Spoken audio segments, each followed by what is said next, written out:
Your Highnesses, coordinators of this program, ladies and gentlemen, I want to stand on this. I want to look at an area that is controversial in Esan literature. And that has to do with the concept of Esan A and Esan B. Some people feel that the Esan A people are superior to the Esan B people. It's not so. From what I have discovered is that it is similarity and diversity in culture that brought about the issue of Esan A and Esan B. And I hope to find it. Like what have been said, and as recorded in Koje's book, our Dr. Koje, those people that have very strict burial rights, that allocate all the inheritance to first child, and no division at all are regarded as Esan A. Whereas those ones that have similarity with the Benin culture, that tend to divide property or estate among the various women we call Egodu.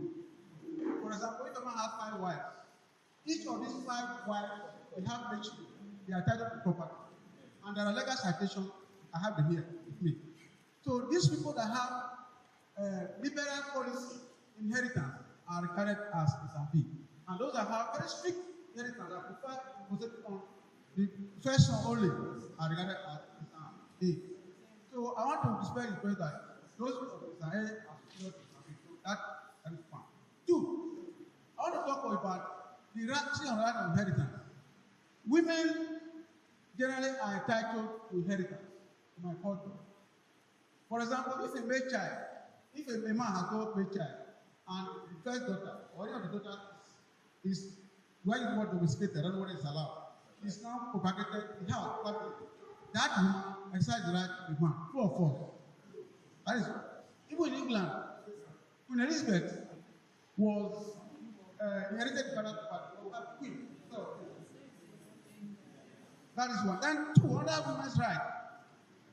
I discovered that when a man dies, he's buried inside the house.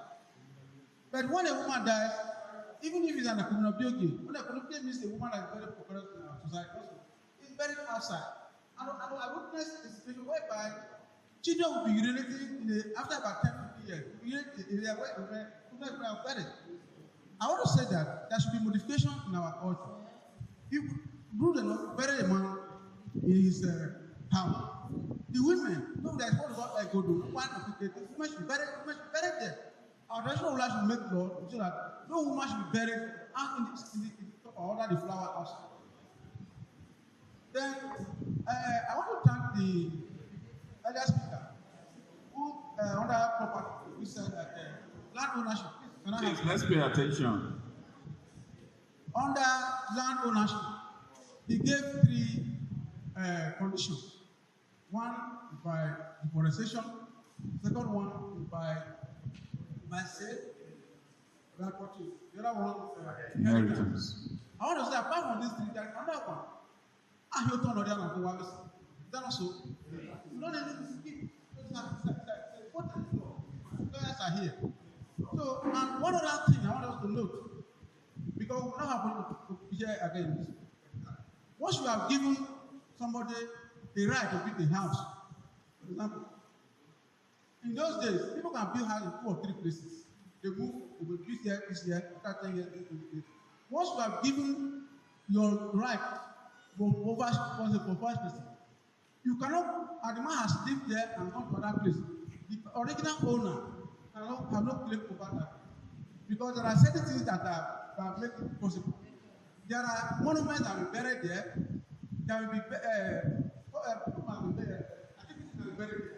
So once you have given you have surrendered your right by gift to somebody over the land, and the person has lived there and vacated the place, it becomes to us. That land belongs to the person who has lived there. I think that's okay. Now, the other thing I want us to look at is the mystification of our ceremonies. This is the last point. The mystification of our ceremonies. Excuse me, back this is the reason why we are here. Want to learn more and be able to make Esan and tradition and custom to be well known among our people. And be able to see as free man or as a Christian, we also live together in harmony. Our goal is always to make see our own what we are peaceful coexistence in the village community and promote social justice and respect. That's the goal of what we get the principle of Catholic Church. So what we are discussing on this thing, we are discussing this thing to achieve that.